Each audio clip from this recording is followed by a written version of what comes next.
Excellent, excellent. Well, I'm glad to know you're doing well and in Portugal. And a little bit of news over the weekend with an American visit More news. to Caracas over the weekend. How is that for you, Rox? I mean, it'd be lovely to find out about your personal backstory. I mean, when I met you, I discovered you're from Venezuela, but honestly, and in my ignorance, I had no idea what that really meant. What Venezuelan people have gone through in the last, well, many decades, but specifically, I think in the last 2 or 3 decades. Yeah. Juan was telling us yesterday, 1 in 3 have fled the country. And it's a horrific situation in so many ways. And a ray of hope from the weekend. Can we begin by finding out about you and your Venezuelan backstory, perhaps? Yeah, well, I left Venezuela back in 2008. Right. So things were starting to get really rough back then. I think at the beginning of the 2000s, when the Chavez took up power in 1998. And in 2002, things started looking pretty green for the Venezuelans. That was when we had the first massive protest out in the street, and we had almost the whole country paralyzed. That's when we knew exactly what we were facing when this regime came into force. But back then, still Chavez had a lot of following. So he was genuinely elected by the people back then. But it was the beginning of the end for us as a free country, right? So in 2008, I migrated. Luckily, it wasn't under the conditions that the latest people had to migrate to. I came to Spain for studies. Just as a lot of people back then, with the hope of, doing my master's degree and then coming back to Venezuela because I had an amazing job that I loved. We came to find out that it wasn't possible for us to come back. And there was a whole group of people that did that back then that decided to stay. And that's how my journey began. I lived in Spain for the first 6 years, and I've been in Portugal for 10. And I haven't been back in Venezuela since 2012, I believe, was the last time I was there, which is heartbreaking because I still have a lot of family and friends there. So I'm kind of hoping that I can just go ahead and buy my ticket and take my children to see their family and meet everyone. So yeah, that's the kind of hope we're managing here right now. Wow. So you moved to Spain with the idea of going back as a young Portuguese person might do, go study abroad and enjoy a different culture and then return home. But the situation worsened, obviously, since that time. So what did it mean? I mean, how did you find out last Saturday evening what was going on? This is like, and probably every Venezuelan will agree with me, this is one of those things that you dream about every single day of your life, but you kind of deep down think that it's never going to happen. We've been, and there's a lot of back and forth information out there as to the way it was done. We're not silly people. We know that it wasn't the best thing what happened. Yeah. But we do, by the way, celebrate that it happened at the end, because we've been fighting so hard for so many years and doing everything that we can from within, and it didn't yield any results. But going back to what I was doing, we knew for a couple of months there was a lot of ships in the Caribbean. The whole narrative at the time was Trump wanted to end the narco traffic cartel back in Venezuela, so they were intercepting boats with drugs. But we knew there was something deeper going on, because there was a lot of money invested in there just to stop a few ships with a few kilos of cocaine. And Venezuela is not a producer of drugs, regardless. We opened the pathway for the drugs to get into the US, but Venezuela doesn't produce. So we knew there was something brewing behind closed doors. We just didn't know what or when was going to happen.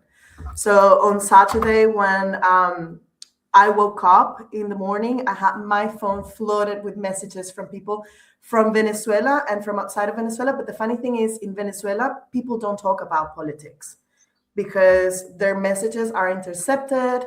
They're scared that they're going to be punished if they do. There's been a whole, for years now, there's been a whole movement now that, they knock on your door, they ask you to see your WhatsApp, and then they would take you to jail. But then that day, everyone from Venezuela was talking, oh my God, they took him, there's bombs, and we're looking at the videos, and the feeling was at the beginning, it's like, what is happening? Yes, absolutely.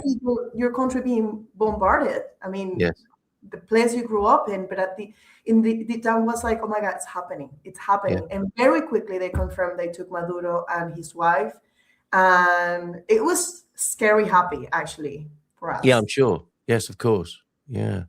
Wow. So quite remarkable. And that's very interesting to hear that generally speaking, people wouldn't be speaking about politics because they were too afraid to do so. But I guess there was such an upswell of interest and pressure and enthusiasm that people couldn't help themselves.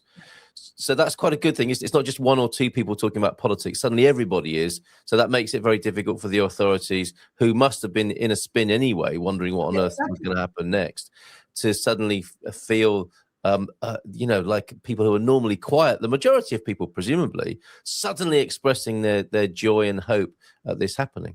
And I think at that point, the first feeling that you have is it's over, we're free, which is not the reality right now. And obviously, when you think about it with the cold head, that this is a process and that it takes time and it doesn't happen overnight.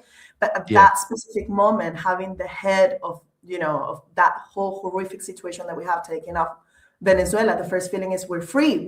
Let's, scream it to everyone. Let's say to everyone, the guy is gone. So I think that was the feeling. People now are going back to quiet, the people from Venezuela. So like our families chats and everything, we don't even ask them about any specifics, because even I think about 2 days ago, the new president that is in charge, she issued a state law saying that everyone who's confirmed it's supporting this movement will be hunted and we will take into jail, which is really scary. I wasn't aware of that. Okay. Yes. Right. And is this the person that has been put in charge? What can you tell us more about that person and how they got to be in their position?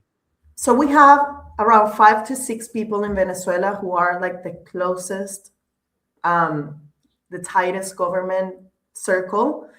That it's basically what caused this to the whole country. Obviously, the first one is Maduro and his wife, Celia, and then we have the two brothers, Delcy Rodriguez, which is the vice president now, sworn in president, Jorge Rodriguez, which is also the president of the assembly. Then we have Padrino Lopez, which is the chief of the military.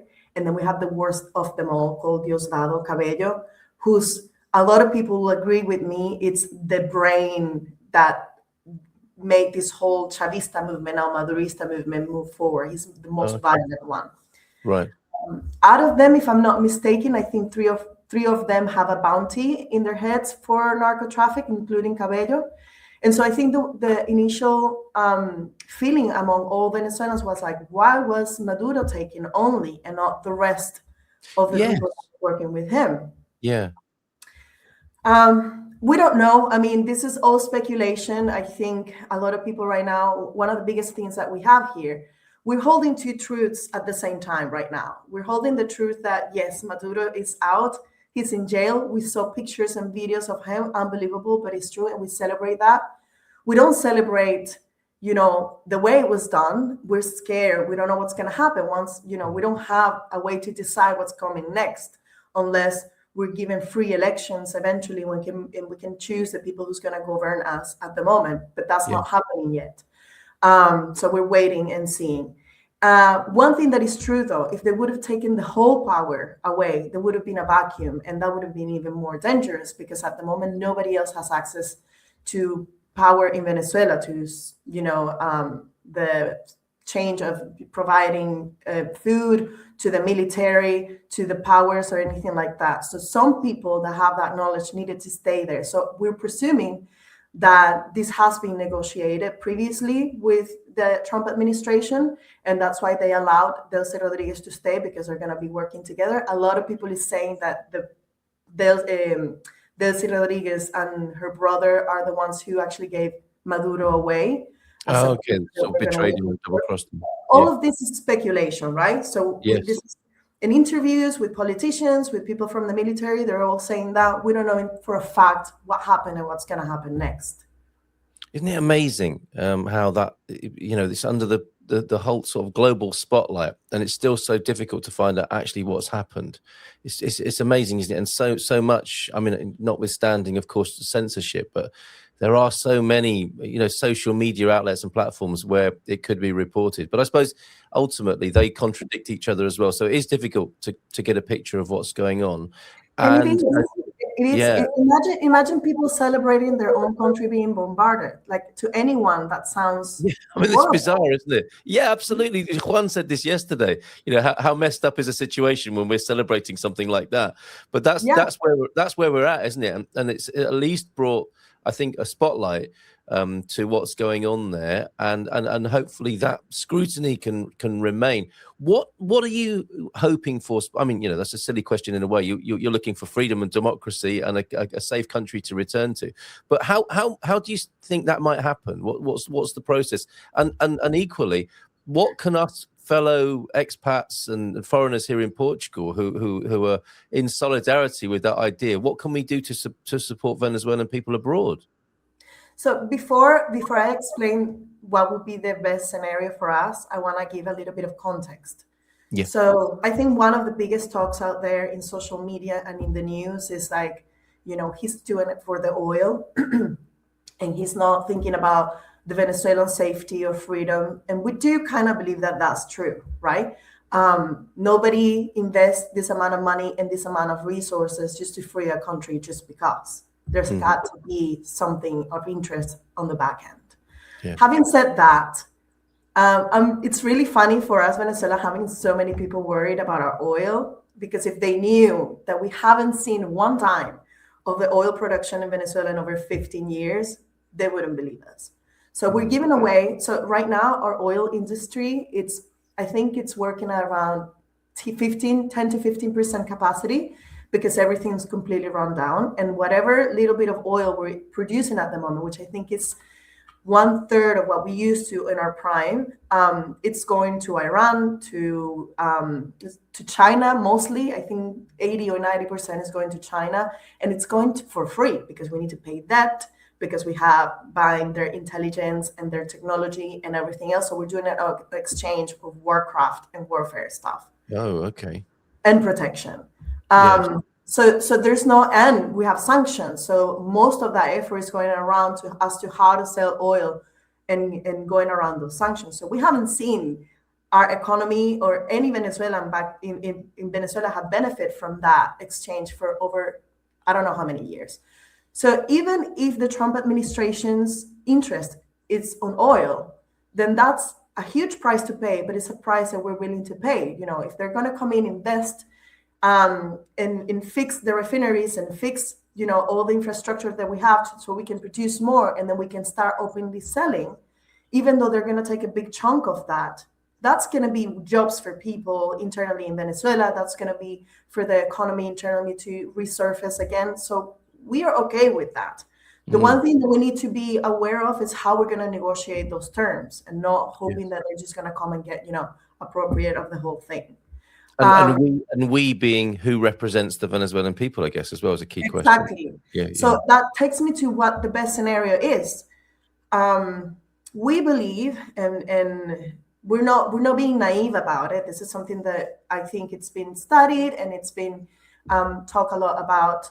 That we believe that this transition has been negotiated. I don't know to what extent or not. The idea is to stabilize the country in some way. We still have a lot of things to deal with. There's, like the guerrilla in Colombia, we have the Bolivarian circles, which is armed people that's around the cities, the biggest cities, just threatening people. We need to clean up whatever is happening in there. We need to have access to what's happening internally. We haven't had access. The people, new governments haven't had access to what's happening in the powers in Venezuela for over 30 years. So I think it is smart for the Trump administrations to, lead a transition. Only if after that happens, and it should be sooner rather than later, we are at least, invited to open and fair elections. A lot of people is talking about Maria Corina, who's the one who won the Nobel Prize. Yes. And she actually won the elections through Edmundo Gonzalez, but everybody loves is Maria Corina, and that she should have just come into power right now, and that she should be working with the hands of Trump.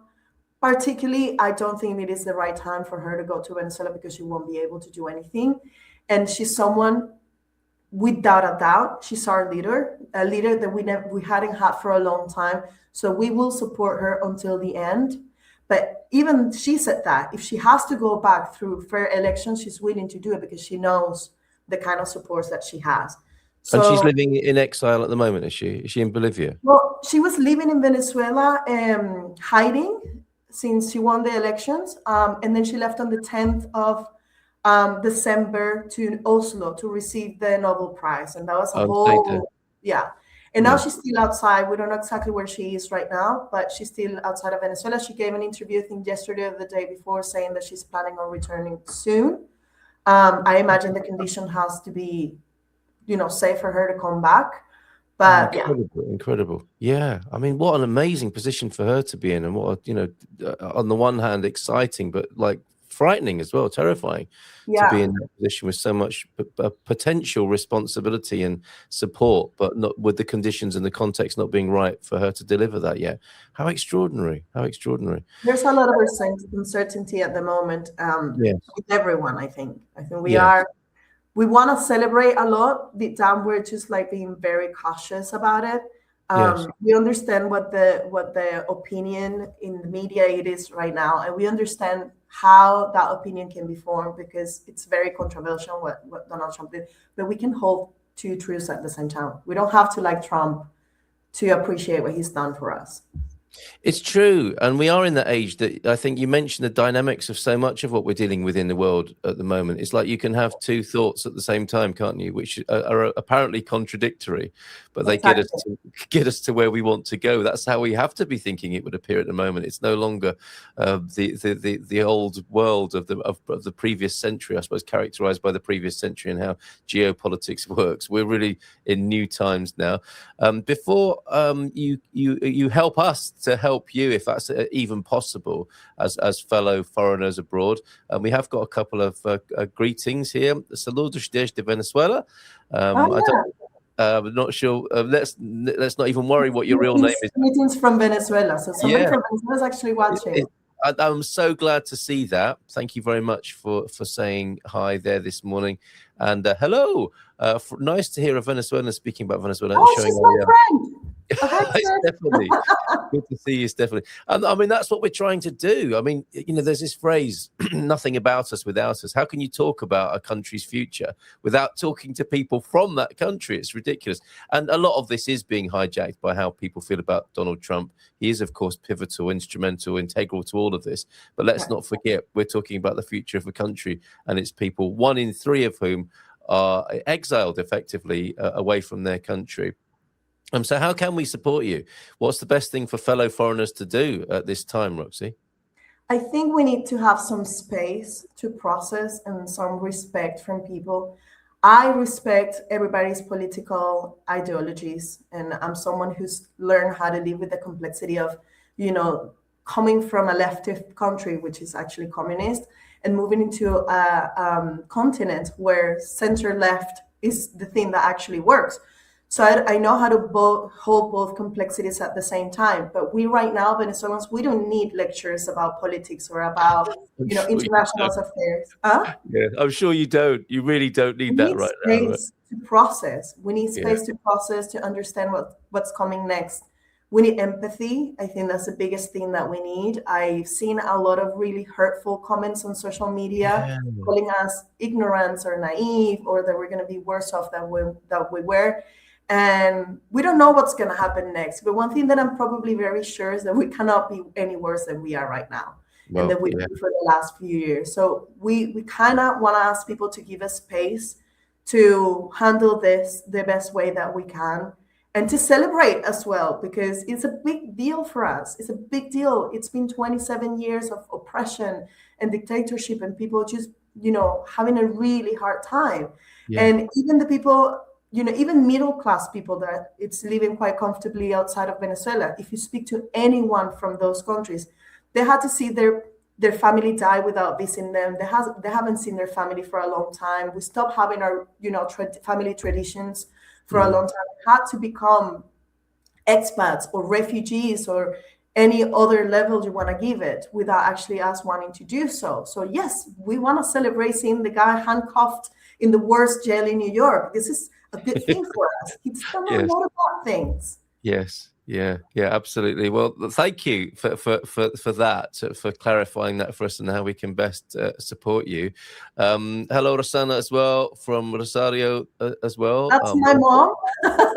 Hi, hello, great to see you here. Fantastic. Stephanie agreeing with you as well on your sentiments there that you've shared, and Susana Perez as well. Thank you. Thanks to spread the word to the Venezuelan situation. We want Venezuela freedom. Thanks, Roxy, and good morning, Portugal. I have my own entourage with me here today because I said to my people, you need to come and support me. This is fantastic. This is fantastic. And you make a very interesting point. You know, it's easy for individual countries, and here in Portugal, I take an interest in the political situation here, and it's very easy to get involved, self-involved, and introspective, and nitpicky about what's going on in Portugal or UK or wherever you're from.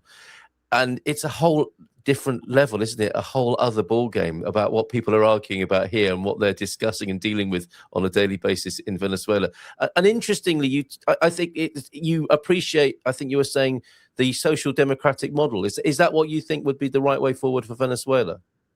Well, this is something that I think, different countries need different types of government for very specific periods of time.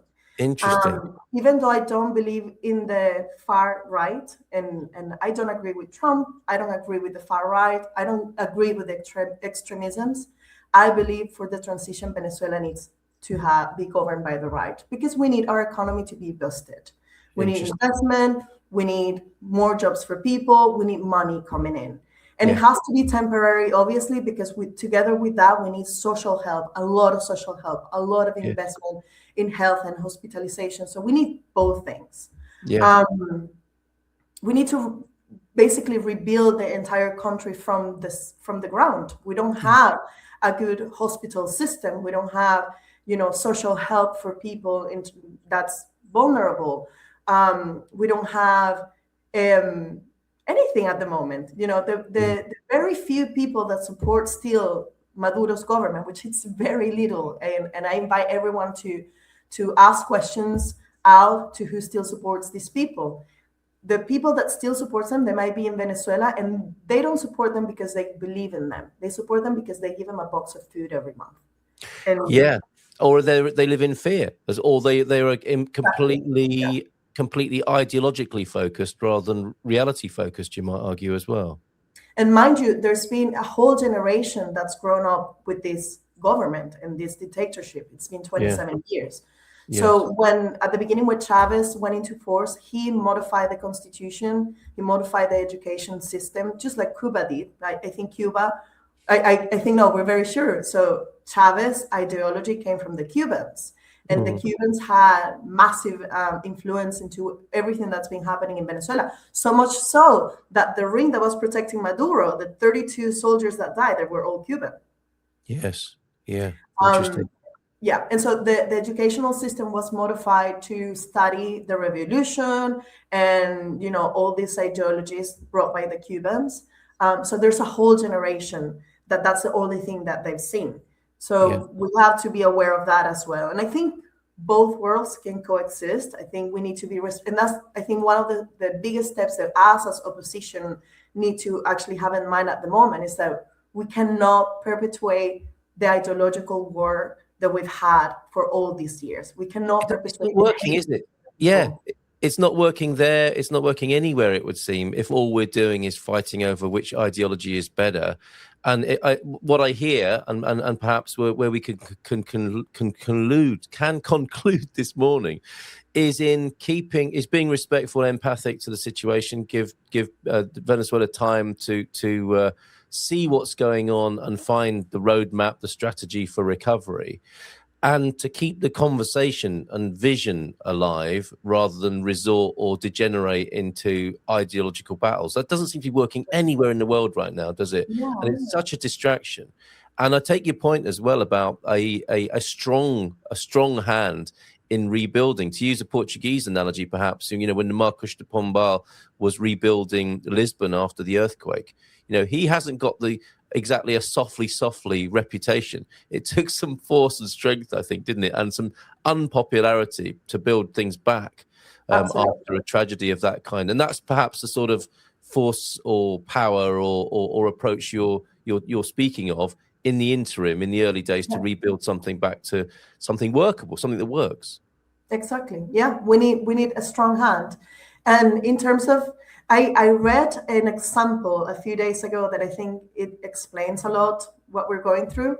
Like, imagine somebody who has bricks tied to their feet and they're going down in the water. Yeah. You're not looking at the hand who's helping you out, right? You're not thinking, oh, they have this ideology, they're doing this or they're doing that. You just grab that hand because you're sinking. You're about to die. We've been sinking for 27 years, so we're going to grab any hand at the moment. Yeah, and so a lot of understanding. We can tend to weigh in with our there's no point lecturing a drowning person about politics, is there? The politics of swimming. You just want to get them out the water and help them human to human. Well, Roxy, I hope, and I was thinking about this. The people who have left Venezuela to start new lives, it's such an upheaval, isn't it? I mean, in a sense, you would want to return to the home of your ancestry and people, and you've built a new life somewhere else. So it's like a double. You have to leave twice, don't you? You have to leave in the first place, and then if you return to Venezuela, leave what you've built in a new country, to compound the difficulty with this situation. But let's hope a lot of people can return to Venezuela and be part of that rebuilding and look forward to something beautiful that's going to happen. We've had for the last 15 years a lot of prepared people leave Venezuela and just gain a lot of experience in different parts of the world. And a lot of these people, if you ask them, they want to go back at least partially to set up a business or something like that to help rebuild the country. So it's going to be beautiful to see that happening, because the amount of talent we have outside of Venezuela that's willing to pitch in and put their hands in there to work, it's incredible. And I consider myself one of those. I know the people closest to me, they do that in any possible way. We're going to return, even if we're not going to live there full time. But that's something that it's a compromise that we have with our country. It's the least we can do. How wonderful. What a lovely note to conclude. And perhaps you'll come back and talk to us again. It's been lovely talking to you and finding out what's going on from a Venezuelan person, rather than just hearing what's going on in the news and reacting in the abstract. Actually speaking to you and your real life experience, and lovely to see other people here with a connection to Venezuela as well. Mel, thank you. Another great and worthwhile discussion with an intelligent, warm person. Great stuff. And would you mind translating this for me before you go as well, Roxy? Sorry? Would you mind translating this for me? It's just thank you for taking your words to the world with braveness for so many people that we cannot express and manifest what we live here in Venezuela. Oh, wow. Actually, from a message from Venezuela. From someone in Venezuela, yes. Incredible. Well, lots of love to you. It's been great to see the nuance from Roxy and Juan. This is something rarely seen in citizens of many nations these days. Are all Venezuelans? We are, in fact, yes. We are. We're very.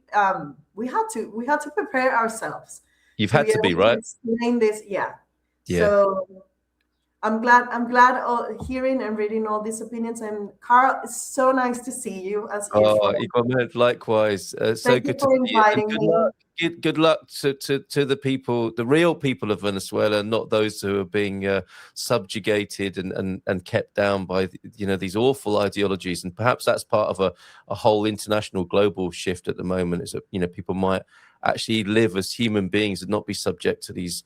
And it's amazing. I got this, the same message from Juan yesterday. It's so bizarre, isn't it, that such a small number of people can have so much power over others and make their lives a misery. Hopefully we'll see a change in that right across the world in that part of human nature. So lots of love and all the best to you, Roxy. Thank you so much for being here this morning. Thank you so much. Much appreciated. I am going to give you a round of applause. Sorry if it seems a little irreverent and disrespectful, but I think a round of applause is appropriate.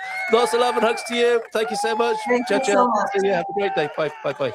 Oh, there goes Roxy. Yeah, thanks, Mel. And it is it is wonderful to be able to speak to real people dealing with a real situation to find out what's going on and how, of course, we might support them as fellow foreigners. Venezuelan in Portugal there, Roxy, you know, and we're from all our different countries coming here to live in Portugal. And I think it's a kind of solidarity, isn't there, going on across the nations, the United Nations of Portugal. There are many of us. And interesting as well, what Roxy was saying, you know, the situation for Portugal obviously is very different to Venezuela, but there is this great diaspora of Portuguese. Funnily enough, I've got one of those. Again, it's an awkward pivot from something as meaningful and amazing as talking to Roxy to talking about some of the more mundane things we talk about here on the Good Morning Portugal show and at the Portugal Club. You know, we are here to enjoy life and celebrate life, and of course, we take in serious issues and find out what's really going on for our fellow immigrants and foreigners in our communities as well from time to time. As a pivot, then talking of the Portuguese diaspora, I can't believe this would be right.